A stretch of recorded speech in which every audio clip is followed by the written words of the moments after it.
Meanwhile, Israel, Greg, has dug itself into what I think is a no-win war now. You know, I totally get that Hamas is still holding Jewish hostages. About 23 are still thought to be alive. But I fear that Israel now is losing so much support as it kills more and more Palestinians without freeing any more hostages. Now it's allegedly killed 9 children of a doctor in Gaza and critically injured her husband. Israel's also restricted food supplies to Gaza, although it did let supplies in again last week. And our Prime Minister today was very damning. Have a listen. People are starving, and the idea that a democratic state withholds supply is an outrage.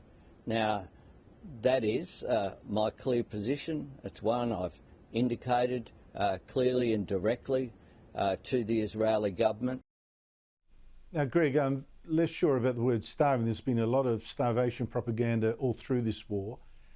But has Israel now gone too far for its own good? Well, it's a very sober assessment you make, Andrew, a very sober assessment.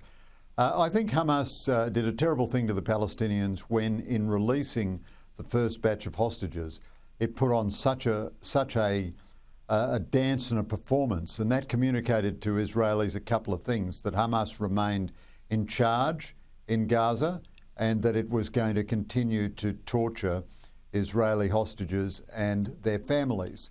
And I really think Hamas sealed a very aggressive Israeli reaction at that point. However, there's no doubt that, like words cannot express the depth of my revulsion at what Hamas has done and what Hamas is.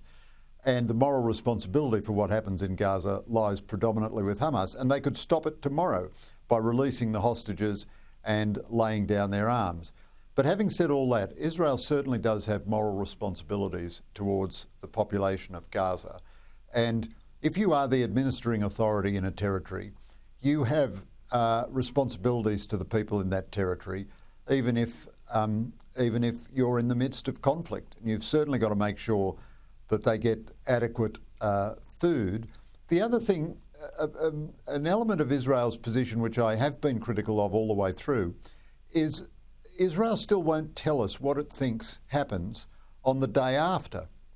Now, it may well be that Israel has to resume full administrative control of Gaza, and with that comes full responsibility. That may well be, even though, all the international community hates that idea, that may well be necessary, because one thing is clear: Israel won't tolerate Hamas being back in charge of Gaza.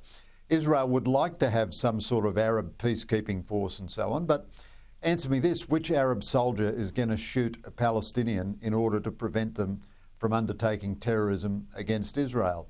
So I do think, Israel is now in a very morally difficult position, and it just can't go on like this.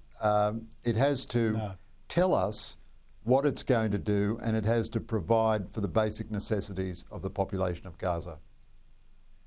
Yeah, I think morally is one issue, utilitarian is another. I don't know that it's doing itself any favours by keeping on fighting, so many people dying for no hostages released. So, Greg Sheridan, thank you so much. I should tell people to read your wonderful column, still up online in The Australian on Saturday. I wanted to discuss that with you, but we've sort of run out of time.